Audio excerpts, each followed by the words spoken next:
Sang fanao tsikiren rutiny mamy zay fanaono ay sikarole tokany rery tsaroko itoeky sany androany asionao ramba matadity fisika tsy ny fankafoy zay drapitiavana mangidy nampisaraka ny foko lasa mity toko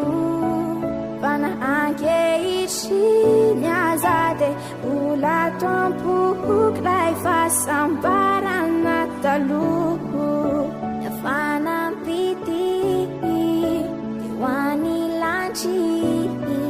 rariny ora matsiaro satry voalohampity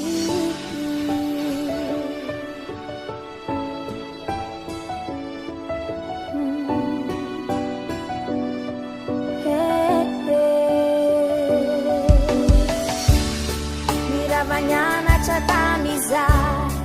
sika mifanao foton iny anao fananorokai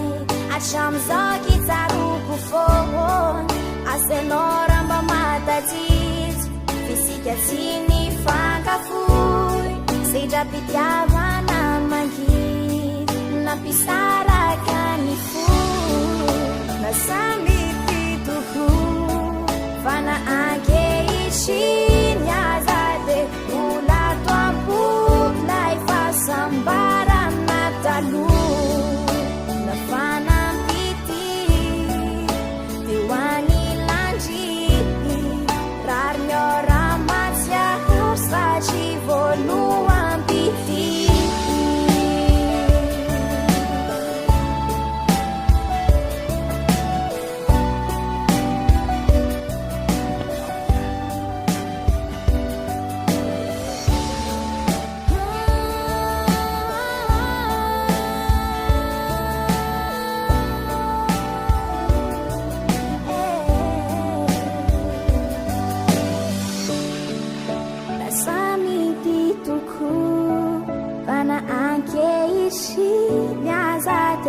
ola tompoky lay fasambarana taloho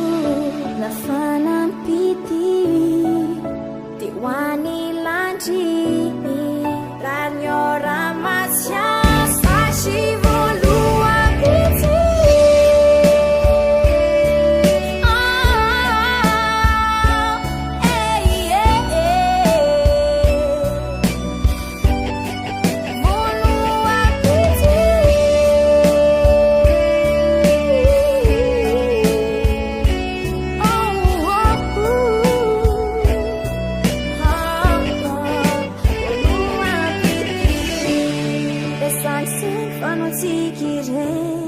rutiny mamy zay fanaono ay sikarole tokany rery tsaroko itoeky sany androany zay drapitiavana mangidy nampisaraka ny fo